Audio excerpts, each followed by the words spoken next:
Disclaimer, अगर खाना खा रहे हो तो इस फैक्ट को मिस कर दो। साउथ कोरिया के एक प्रोफेसर ने एक ऐसा टॉयलेट तैयार किया है जिससे ह्यूमन वेस्ट के जरिए इलेक्ट्रिसिटी को पैदा किया जा सकता है। दरअसल ये मीथेन गैस के जरिए बिजली को पैदा करके पूरी बिल्डिंग को फ्री इलेक्ट्रिसिटी देते हैं और इसके बदले में आपको डिजिटल करेंसी दी जाती है। इसीलिए अगर आप चाहें तो इसे फुल टाइम जॉब भी बना सकते हैं। जस्ट इमेजिन कि इसके बाद कोई आपसे पूछे कि आप काम क्या करते हैं। या दुनिया में सबसे ज्यादा आबादी वाले मुल्क चाइना और इंडिया की आबादी कितना ज्यादा एनर्जी पैदा कर सकती है। वैसे अगर ये हमारे मुल्क में लगे होते तो इसके आसपास कई फूड रेस्टोरेंट अब तक खुल चुके होते। फाइनली सोसाइटी में वो टाइम आ चुका है कि मैं फख्र से कह सकता हूँ कि मैं भी सोसाइटी में कुछ कंट्रीब्यूट कर सकता हूँ। बस ख्याल ये रखना पड़ेगा कि इसके आसपास बैठा हुआ कोई खाना ना खा रहा हो, वरना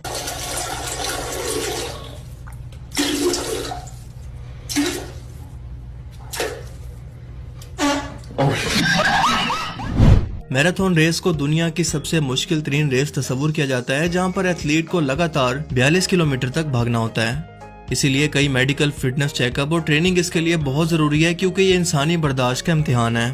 लेकिन क्या आप जानते हैं कि मेक्सिको के दूर दराज पहाड़ी इलाकों के अंदर ऐसे सुपर ह्यूमन भी रहते हैं जिनके कबीले को तारा हमारा कहते हैं।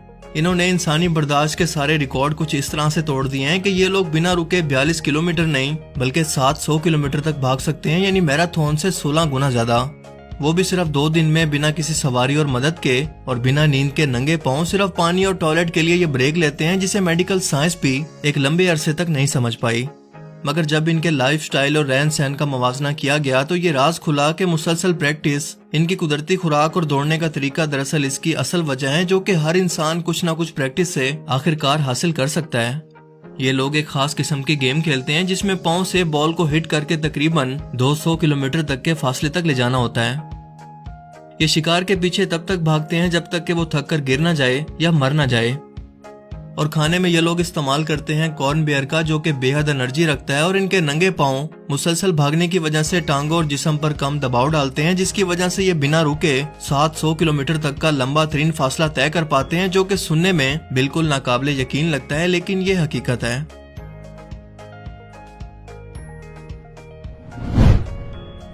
चाइना इस वक्त दुनिया की सबसे बड़ी वेब टेलीस्कोप को तैयार कर रहा है, जो कि मुकम्मल होने के बाद हजारों लाइट ईयर दूर कायनात में मौजूद ऑब्जेक्ट्स के रेडियो सिग्नल्स को कैप्चर कर सकेगी। और अगर कोई इंटेलिजेंट लाइफ यहाँ पर मौजूद हुई तो इससे राब्ता भी कर पाएगी। और ये इंसानों की बनाई गई अब तक की सबसे एडवांस तरीन टेलीस्कोप होगी, जो कि कायनात से मुतल्लिक हमारी सोच को बदल कर रख देगी। इंसान की मौजूदगी से पहले दुनिया में क्या था, ये सब कुछ कैसे बना, और मुस्तकबिल में इंसानों के साथ और इस कायनात के साथ क्या कुछ होने वाला है, ये सब कुछ इस टेलीस्कोप की मदद से जानना मुमकिन होगा, जिसकी लोकेशन चाइना के एक ऐसे वीरान इलाके के अंदर रखी गई है जहां पर 45 मिलियन साल पहले एक एस्ट्रॉयड ने टकरा कर कुदरती तौर पर इस घड़े को पैदा कर दिया। और शेप में ये टेलीस्कोप किसी बड़े स्पीकर की तरह लगती है।